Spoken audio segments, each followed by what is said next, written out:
Assalamualaikum, apa kabar? Kali ini aku mau cerita pasal pilihan raya negeri Sabah. Oke, dalam video kali ini aku akan menunjukkan kepada kamu beberapa orang ataupun beberapa generasi. Ada 3 generasi yang telah aku interview berkaitan dengan pilihan raya kali ini. Mungkin dalam video ini akan mengubah pikiran Anda dan pandangan Anda terhadap pemimpin yang akan Anda undi. Jadi, jom kita saksikan video ini bersama-sama.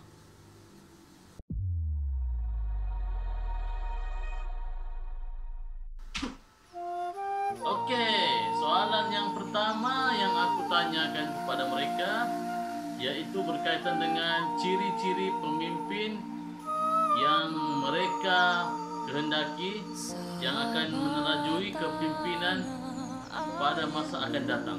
Pada pendapat saya, ciri-ciri pemimpin yang saya maukan ini benar-benar berjiwa rakyat yang dapat membantu rakyat.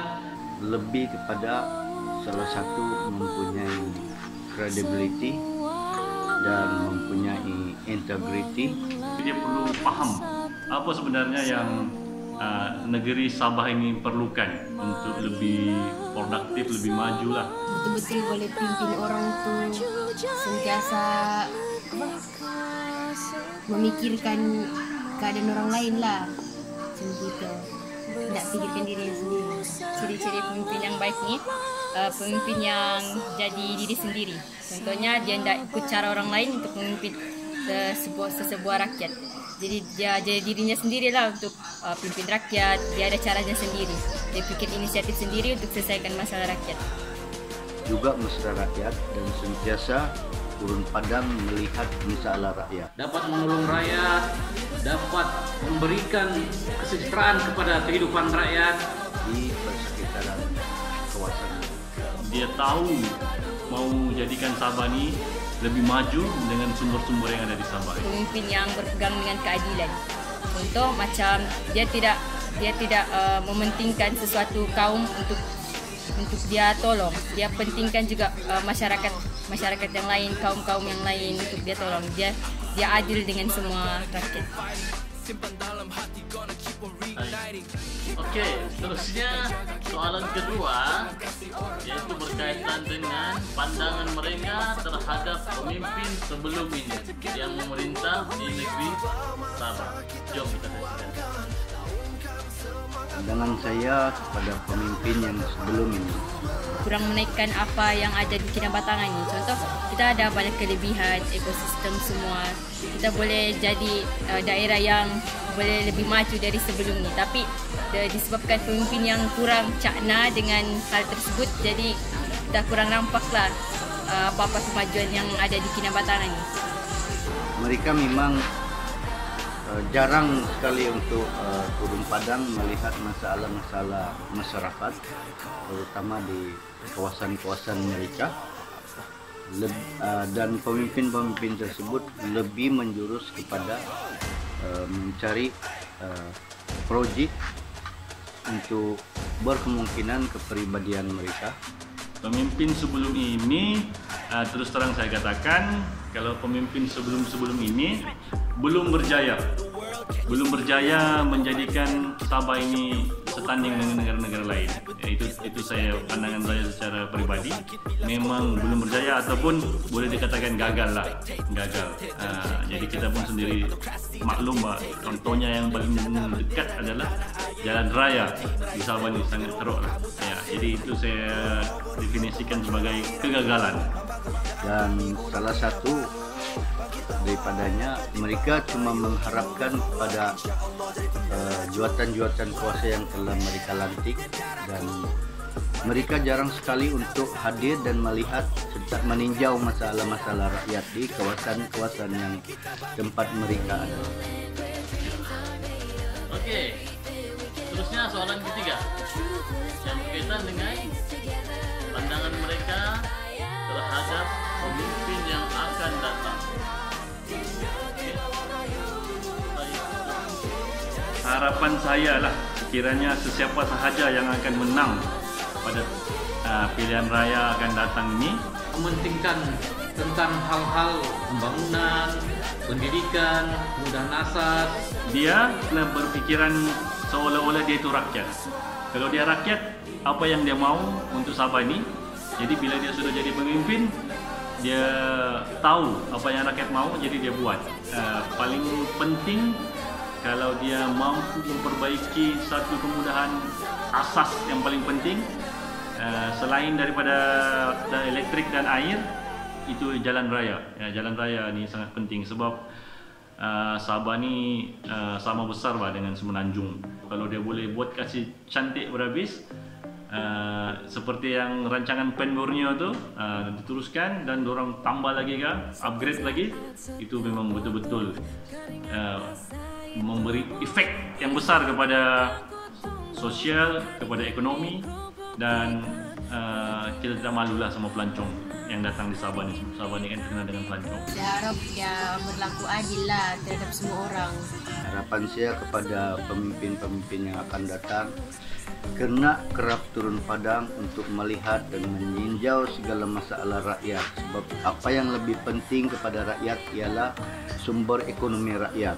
Sebab itu adalah salah satu kebaikan untuk memantapkan ekonomi rakyat. Kalau saya harap pemimpin yang baru, pemimpin yang kita akan undi, kita akan pilih untuk masa depan. Saya harap pemimpin ni dia ada sikap yang berwibawa, yang boleh menjadi contoh kepada rakyat, yang boleh memberi kebaikan kepada semua rakyat, yang lebih bagus daripada pemimpin-pemimpin sebelum ni. Bukan saya kata pemimpin sebelum ni tak bagus, tapi dia lagi baiklah daripada pemimpin sebelum ni yang dapat memajukan daerah Kinabatangan. Okey, soalan yang terakhir, soalan keempat, yang berkaitan tentang apa pendapat mereka terhadap pemimpin yang lompat katak. Salah, yang lompat parti. Okey, jom kita saksikan. Saya kepada pemimpin-pemimpin lompat parti ini, saya melihat mereka menyatakan konon-kononnya mereka melompat atas dasar rakyat, tapi sebenarnya pada masa yang sama saya melihat mereka lebih pentingkan diri sendiri berbandingkan masalah rakyat. Mereka yang melompat ini ada juga dia punya tujuan dia. Dia menerangkan kepada rakyat bahwa tujuan dia melompat itu adalah untuk menyambung kesinambungan pembangunan yang telah diberikan oleh kerajaan pusat, dan sekiranya mereka tidak melompat, mungkin pembangunan itu akan diberhentikan. Kalau pendapat saya, pemimpin yang lompat parti ni dia macam, kalau bagi saya dia macam mengubah pemikiran rakyat. Contohnya, kalau dia lompat parti ni maksudnya dia kurang berpegang teguh dengan parti yang dia pegang tu, sebab dia lompat parti. Kalau dia tidak lompat parti, maksudnya dia berpegang teguh, maksudnya dia ada azam yang dia mau capai. Tapi kalau yang lompat parti ni dia macam dia akan mengganggu pemikiran rakyat terhadap kepimpinan pemimpin tersebut. Ini betul-betul memalukan lah. Kalau bagi saya, bilang orang putih, shame lah. Shame on you lah bilang orang. Sebab bila kita tengok dari segi kesannya ya. Sekarang ini baru-baru ni kita walaupun kita diperintah oleh, ini saya sebutlah memang kewarisan, tapi sebab berlakunya lompat-lompat ni, kita terpaksa membuat PRN, Pilihan Raya Negeri. Oleh sebab itu, yang lompat parti ni, yang pemimpinnya ni, saya tidak tahu ala apa, sama ada dia dijanjikan kewangan kah ataupun ada misi peribadi, tetapi dia betul-betul telah menafikan mandat rakyat sebelum ini. Jadi dia lompat parti ini, dia dari segi kesetiaan dia memang kalah sudahlah. Dari segi kesetiaan kepada parti, dia memang bermotif pribadi untuk kepentingan diri sendiri. Jadi untuk pemimpin yang lompat parti ini, kalau ada yang bertanding, tak payahlah undi, tak payah pilih. Kita pilih yang setia lah, yang setia. Jadi nampaklah satu ciri-ciri dia melompat tu, jadi Ciri-ciri itu sudah cukup untuk kamu tolak dia. Ya, banyak lagi pemimpin lain yang setia dengan parti, tapi yang lompat parti ini kita nampak sudah satu keburukannya. Barangkali ada banyak lagi dia punya dia akan buat pada akan datang yang kita tidak tahu lagi. Ya, bagus kita cari lain lah, sebab ramai juga calon lain kan. Itulah lompat parti, pasal lompat parti ini. Kata lah orang bilang. Sekarang ini banyak orang anti kata lah, anti kata.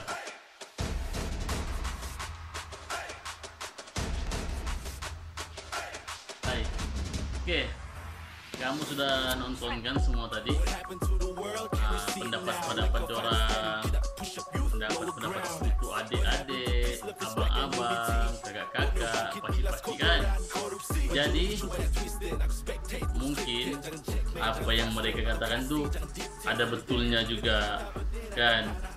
Jadi sama-sama lah kita menilai yang mana baik, yang mana buruk.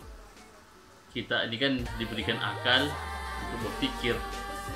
Nah, mungkin semua lah penghuni Sabah ini, semua orang di Sabah bijak. Jadi, jom.